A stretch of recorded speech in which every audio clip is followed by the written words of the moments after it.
Starfield is a massive game that has captured the attention of so many people, millions upon millions, and I am one of them.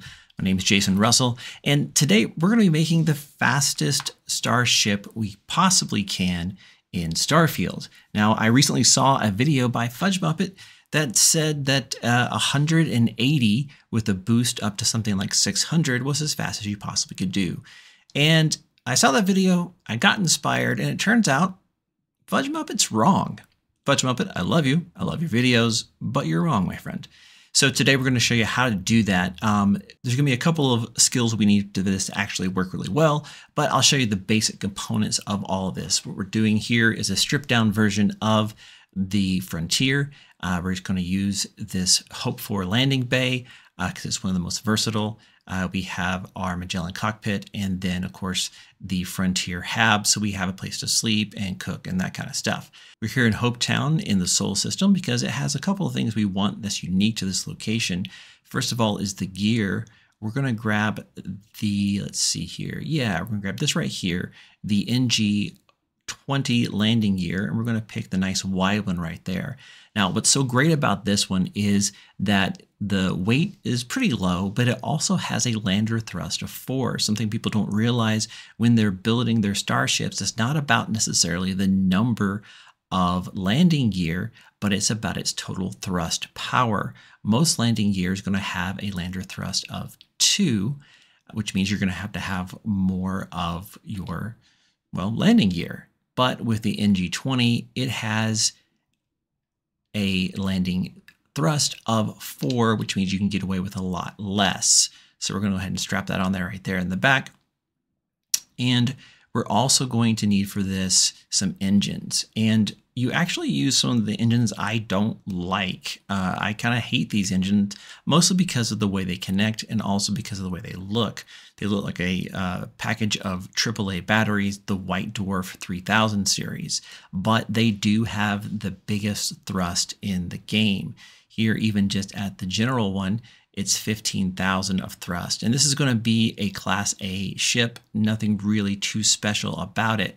But we're going to go up to the White Dwarf 330, which has a engine thrust of 21,000, almost 22,000. Fudge Muppet had suggested this one down here, the 3015, which he said had the biggest thrust in the game, which simply isn't true. It only has an engine thrust of 20,400, whereas the one we're going to be using, which requires actually less Starship design ranks to do, but it does take a higher level, the 3030, which has 21,900, almost 22,000. So, and he had used 4 of them. We're going to use just 2.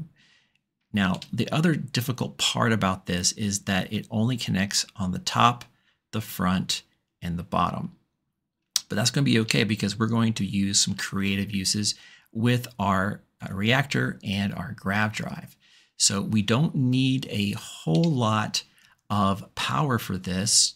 I think just a 16 will do it for our reactors. And I like using these Dogstar reactors because it is cheaper than the alternatives and they're lighter weight. Their only downside is the repair rate is a little bit lower. So this is the 114 mm reactor that we're going to use. And it's really nice too because it connects basically everywhere, front, sides, top, bottom, and back. For comparison, if we go up to another Class A 16, we'll see that it is 8,000 as opposed to 7,000. Its repair rate is a little bit faster, but that rarely comes into play, at least in the way I battle and in my playthroughs. Let's move this out of the way just a little bit.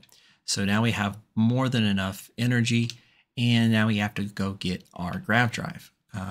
So for the grav drives, we're just going to look until we can see something that has a 30 light year range, because why not? If we're going to be fast, let's be fast. But I don't like this one because it doesn't connect in the back, just the front, top, and bottom. So instead, we're going to go down here to this one right here, which also has a 30 light year range and connects everywhere. And you can see it does cost a little bit more, but we save that money with our reactor. So now we have some sides. We can toss these engines on there just like that.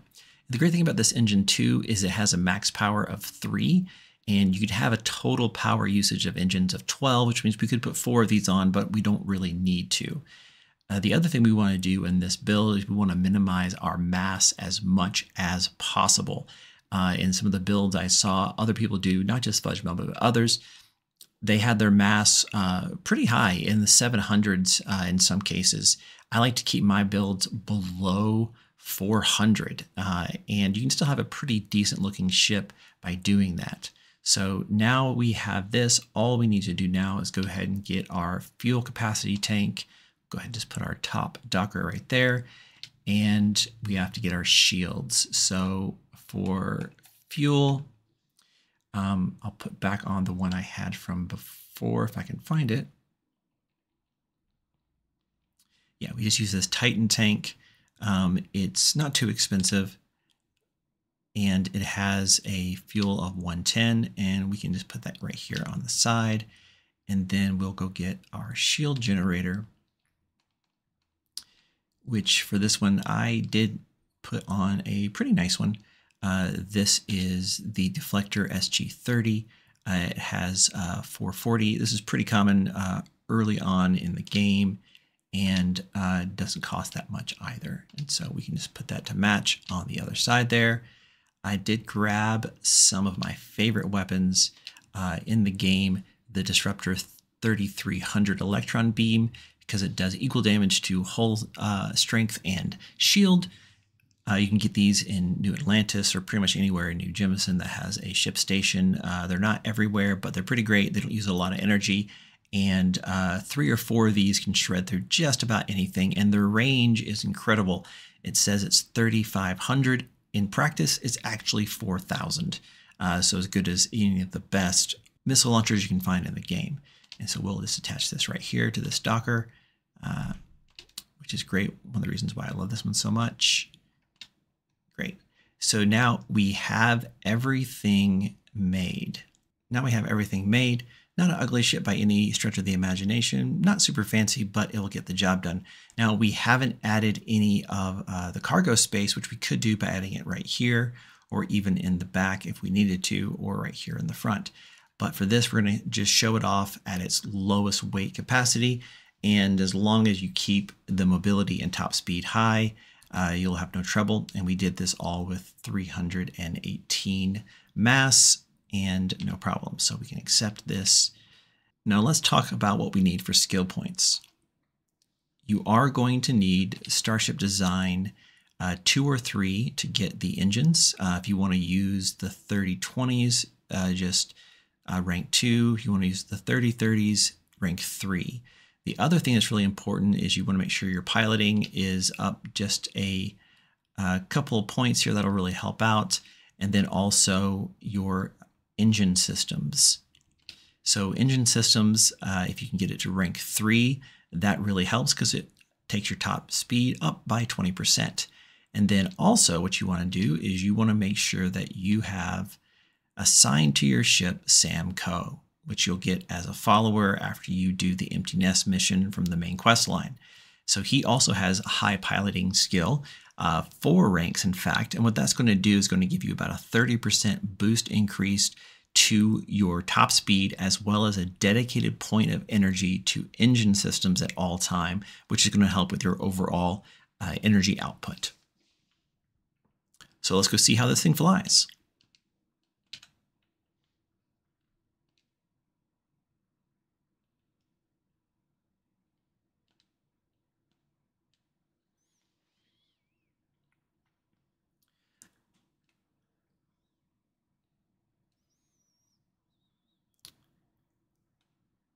So here we are in space. Let's go see how this thing flies. We have max engines, max shields, and even though we have a little bit of gap left here still for our, and even though we still have a little bit of gap left here in the weapons array, you can still fire pretty fast. You've got stuff everywhere. Whoops, this is the wrong ship.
right, so here we are out in space, and let's see how this thing flies. We have our dedicated energy right there. We take it all the way down. We have one that can't go away. That comes from Samco being on the ship.